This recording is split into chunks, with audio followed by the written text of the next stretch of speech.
ದೇವರು ಒಂದು ಯಾವ ರೀತಿ ಸೃಷ್ಟಿ ಮಾಡಬೇಕು ಅನ್ನೋದನ್ನು ಆವಾಗಲೇ ಡಿಸೈಡ್ ಮಾಡಿರ್ತಾನೆ. ಯಾಕಂದರೆ ಮನುಷ್ಯರನ್ನ ಯಾವ ರೀತಿ ಸೃಷ್ಟಿ ಮಾಡಬೇಕು, ಗಿಡಗಳನ್ನು ಯಾವ ರೀತಿ ಸೃಷ್ಟಿ ಮಾಡಬೇಕು, ಹಣ್ಣನ್ನು ಯಾವ ರೀತಿ ಸೃಷ್ಟಿ ಮಾಡಬೇಕು ಅನ್ನೋದನ್ನು ಪ್ರತಿಯೊಂದನ್ನು ಭಗವಂತ ಸೃಷ್ಟಿ ಮಾಡಿರ್ತಾನೆ. ಹಾಗೇ ರೈತ ಒಂದು ಊರಿಗೆ ಹೋಗಿರ್ತಾನೆ. ಅವಾಗೆಲ್ಲ ಕಾಲ್ದಾರಿ ಇತ್ತು. ಹಾಗೆ ನಡ್ಕೊತ ಹೋಗುವಾಗ ಅವನಿಗೆ ತುಂಬ ಆಯಾಸ ಆಯಿತು. ಹಾಗೇ ಒಂದು ಗಿಡದ ಕೆಳಗೆ ಅಂದರೆ ಮಾವಿನಕಾಯಿ ಗಿಡ ಇರುತ್ತೆ. ಅದನ್ನು ನೋಡ್ತಾನೆ, ದೊಡ್ಡ ಮರ ಇದೆ, ಇಲ್ಲೇ ಸ್ವಲ್ಪ ರೆಸ್ಟ್ ಮಾಡ್ಬೋದು ಅಂತ ಅವನು ಥಿಂಕ್ ಮಾಡ್ತಾನೆ.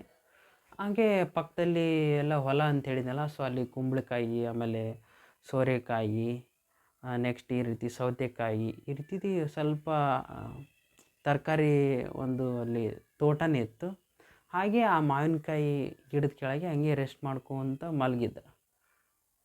ಹಾಗೆ ಒಂದು ಮಾವಿನ ಹಣ್ಣು ಅವನ ಮೇಲೆ ಬಿದ್ದುಬಿಡ್ತದೆ.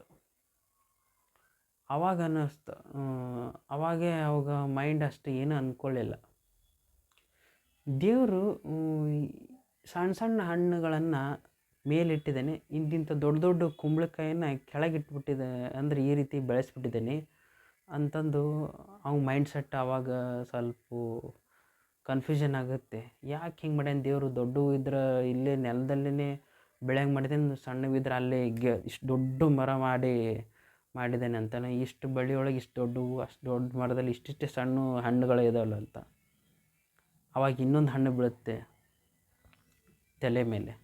ಅವಾಗ ಅನ್ನಿಸ್ತಾವಾಗ, ಓ, ದೇವರು ಒಳ್ಳೆಯದೇನ ಮಾಡಿದ್ದಾನೆ.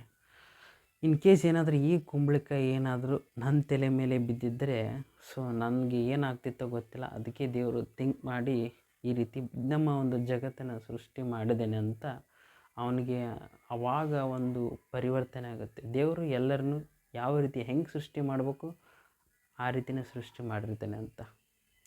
ನೋಡಿದ್ರಲ್ಲ ವೀಕ್ಷಕರು, ಯಾವ ರೀತಿ ಒಂದು ಈ ಕಥೆಯ ಒಂದು ಸಾರಾಂಶ ಆಗಿತ್ತು. ದೇವರು ಎಲ್ಲವನ್ನು ಹೇಗೆ ಸೃಷ್ಟಿ ಮಾಡಬೇಕು ಹಾಗೆ ಸೃಷ್ಟಿ ಮಾಡ್ತಾನೆ. ಅಂದರೆ ಯಾವ ಟೈಮಲ್ಲಿ ಏನಾಗಬೇಕು ಅದೇನೇ ಆಗುತ್ತೆ. ಹಾಗೆ ಮತ್ತೆ ಹೊಸ ವಿಡಿಯೋದೊಂದಿಗೆ ನಿಮ್ಮನ್ನು ಭೇಟಿಯಾಗ್ತೀನಿ. ನಮ್ಮ ಚಾನಲ್ ಕ್ರಿಯೇಟಿವ್ ಮಾಧ್ಯಮ ಸಬ್ಸ್ಕ್ರೈಬ್ ಮಾಡಿ, ಲೈಕ್ ಮಾಡಿ, ಶೇರ್ ಮಾಡಿ. ನಮಸ್ಕಾರ.